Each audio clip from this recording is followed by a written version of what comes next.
नमस्ते मित्रों, वनेरा बाम्बू में आपका स्वागत है। मैं चिराग किसान और आज हम आए हुए हैं कच्छ के अंदर में और भैया से मुलाकात करते हैं।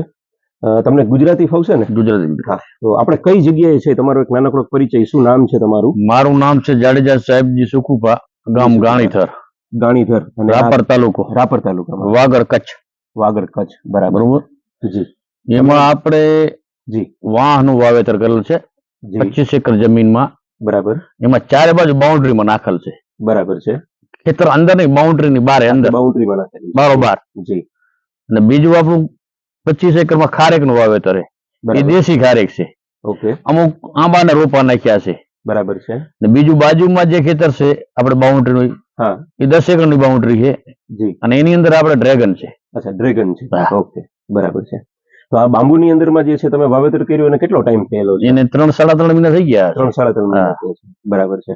તો ફરતે તમે જે છે એ 2.5 ફૂટના અંતરે હા, બાંબુનું વાવેતર કર્યું, બરાબર. વચ્ચે ડ્રેગન ફ્રૂટ છે હા, અને તમારી જનરલ જે છે આ જમીન આપણે જોઈએ તો આ જે લગભગ કચ્છની અંદરમાં સેમ પીળી માટીવાળી જે જમીન કહી શકાય, 100% પીરી માટી જ. બરાબર છે. માથે તમારે 1.5 થી 2 ફૂટ જગ્યા તમને સારી લાગે માથે, બરાબર છે. નીચે હાવ માટી ને બરાબર. માટીમાં પાછી ખારી માટી. ખારી માટી છે. હા. ઓકે, બરાબર.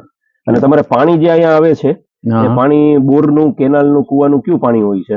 અમારે અત્યારે આવે છે કેનાલનું પાણી. કેનાલનું મીઠું પાણી હા, આવે મીઠું છે. પાણી. હા, બરાબર. 12 માસ જે છે મીઠું પાણી હા, મળતું 12 હોય માસ છે. 12 માસ. હા, બરાબર છે. જમીન ખારાશવાળી, હા. જ્યારે પણ ચોમાસું વયું જાય હા, એના પછી જે છે ખારાશ જે છે ઉભરાઈને બહાર આવે છે હા. અને ચોમાસા દરમિયાન જો વાવેતર કરીએ એના કરતા તમારા પ્રમાણે તમારો અનુભવ શું કહે છે? ચોમાસા પછી જો વાવેતર કરવામાં આવે કોઈ પણ વસ્તુનું તો એ સક્સેસ વધારે જાય કે ચોમાસામાં આ માટીની અંદરમાં સક્સેસ વધારે જાય? નહીં, ચોમાસામાં તમે જે વાવેતર કરો ને એ સક્સેસ થાય. ચોમાસા પછીનું, બરાબર છે. ચોમાસામાં છેલ્લો રાઉન્ડ હોય વરસાદનો, 1 થી 2 વરસાદના રાઉન્ડ છેલ્લા બાકી હોય જી. ને તમે તમારા પ્લાનનું કામ ચાલુ કરી દો વાવેતરનું, હા, તો સક્સેસ થાય. બરાબર છે. જો તમે ચોમાસામાં- વરસાદમાં જ તમે નાખો ને તો જી. સક્સેસ ન થાય. સમજાઈ ગયું. ના, ચોમાસામાં ના, નાખવા- તો એમાં સક્સેસ થઈ જાય જો માપે વરસાદ થાય તો. જો બરાબર. અતિનગતિ વરસાદ થાય તો ન થાય. તો ન થાય. બરાબર છે. હા. ચોમાસાની ખારાશને તોડવા માટે અને એ ખારાશને ખાઈ શકે એવા બાંબુ જે છે એના વાવેતરમાં કોઈ પણ વેરાયટીનું વાવેતર ન કરવું જોઈએ.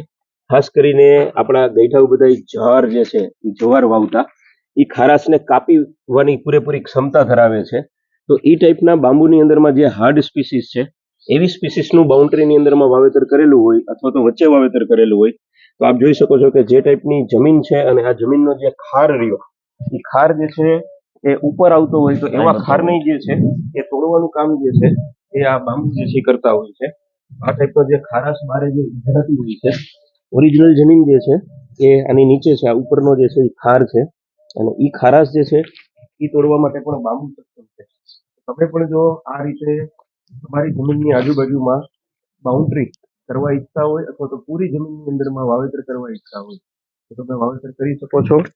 બાંબુ એક માત્ર જરિયો એવો છે કે જે બાંબુથી તમે આરામથી ઇઝીલી તમારા ખેતરની અંદરમાં ઓછામાં ઓછા મજૂર દવાથી ખેતી કરી શકો છો.